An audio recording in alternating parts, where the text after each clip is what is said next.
let's get straight into Rio. It was an explosive first 10 minutes, goal and assist. They couldn't live with him. I tweeted our little WhatsApp group with a picture of both my hands on my head after 90 seconds because I can't believe it happened again. It's getting ridiculous now. I think we're all generally quite sensible people. We've all been in and around football long enough to know that not every prospect comes through, and there are dangers of going too early on. We've all been hurt, Mo. We've all been hurt, and we've all seen players be hurt by this situation. But all that aside, it's really hard not to look at this kid and think, Lamine Yamal. I mean, to be honest, you mentioned Raheem, and he's the guy who I keep thinking of. And even within his goal, you saw a little bit of the old T-Tray dribble that Raheem used to do, where he kind of puts his hand out to kind of steady himself a little bit. But he looks so accomplished. And the assist as well, I think, is probably a little bit underrated. Obviously, we have to give a shout out to Ben Doak for his role in that as well. But the header is it's not him attempting to score, it's him realising the best way for Liverpool to score is for me to put this header into the path of Nunes. It's kind of beckoning him onto it, the way he's headed it. So he's got that intelligence, he's got the decision-making, he's got the speed, he's got the trickery.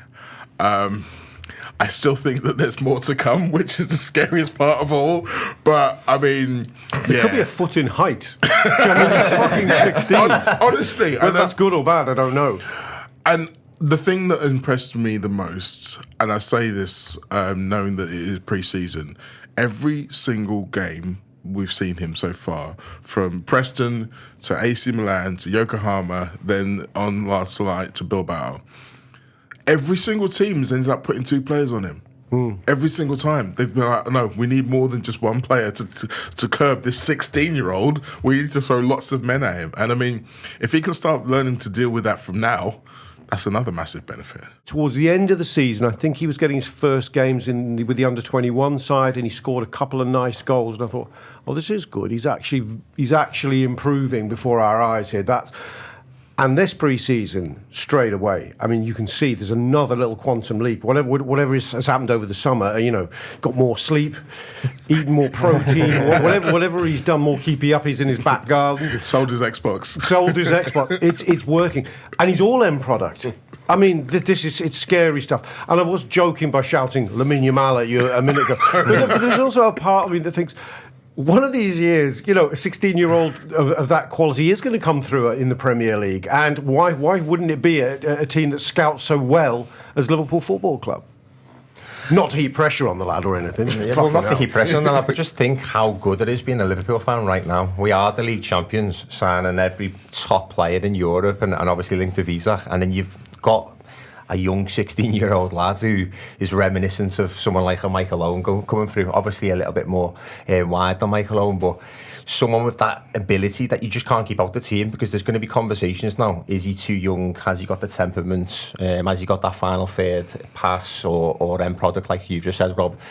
And the answer is, if you're good enough, you're old enough. It's as simple as that. You have to keep him in and around this squad. I think that quantum leap you're talking about, if the direct comparison I've got is that if you look at him against Accrington earlier in the year, should I say, he was playing against a bank of 10 defending, and they were very, very big lads, just grown men who just wanted to kick him basically. So that was a much different prospect that he was facing, and he was trying to take people on and doing an all right job, but there wasn't end product, if you're honest. It was exciting, but you had those question marks over it. And I think the biggest thing I can say about him is that stylistically he's playing against the right players now, against players who are elite, and I think that suits him better. I think anyone who's even contemplating putting him out on loan, it's a bit daft really, because you need to keep him in this side and growing with these players. And for me,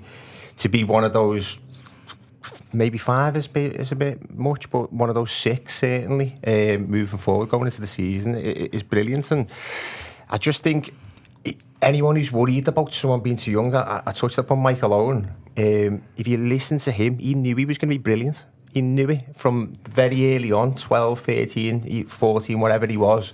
He knew, and he had the absolute ultimate belief. And he looked like that last night. He looked like that in the last few games. He's not being swallowed by the occasion. He looks like he's up for the task.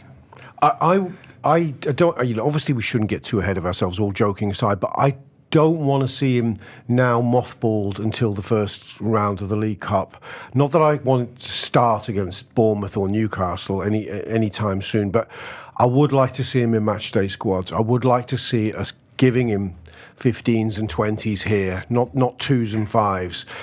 I'd like to see us, because there is just a chance that the prophecy could fulfil itself here. This is special. I know we've seen exciting players, and you go, come on, you actually put them in, and they're miles off. But there's just a chance that this is the real deal here, and I think you won't find out if you leave him now, mothball him till the League Cup. He comes in, everyone's excited. Oh, Rio's going to play. And it's too much pressure, really, in those circumstances, I think. And he underwhelms, and suddenly he really is back to square one. I think there's a danger of that. You can protect them too much. I think there's two ways you protect them, and one is you don't let them get above themselves, but I don't think that's going to happen with Virgil van Dijk and Mohamed Salah in the side. But also the other one is protecting the body. Well, you don't play him every game. You don't play him every minute. Again, I've touched upon Michael Owen. But this is why I think the numbers are important. For me, I'm very happy, Pete, with the idea of him being 1 of 6.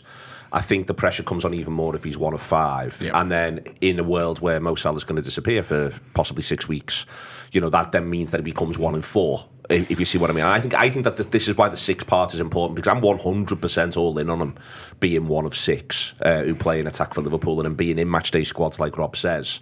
I just think that you can't, the flip side of it is, and I think part of why, for instance, Arsenal end up in a pickle last season is that their forward options aren't strong enough, and suddenly Ethan Nwaneri, who also looks like a hell of a prospect, is playing games for Arsenal, but he doesn't look entirely equipped when the pressure's on, and that's, and Nwaneri will expect to get more games this season, I suspect, but he does not play a lot of football for Arsenal last year. I hope you're enjoying this free show at the moment. Loads of excellent, exciting stuff on the Anfield app. If you want to be part of the whole thing, you can download the Anfield app and go from there. Or you can subscribe via the YouTube membership as well for video-only content and other bits and pieces. We love doing these shows. We love that you watch them. So come, be part of the journey with us.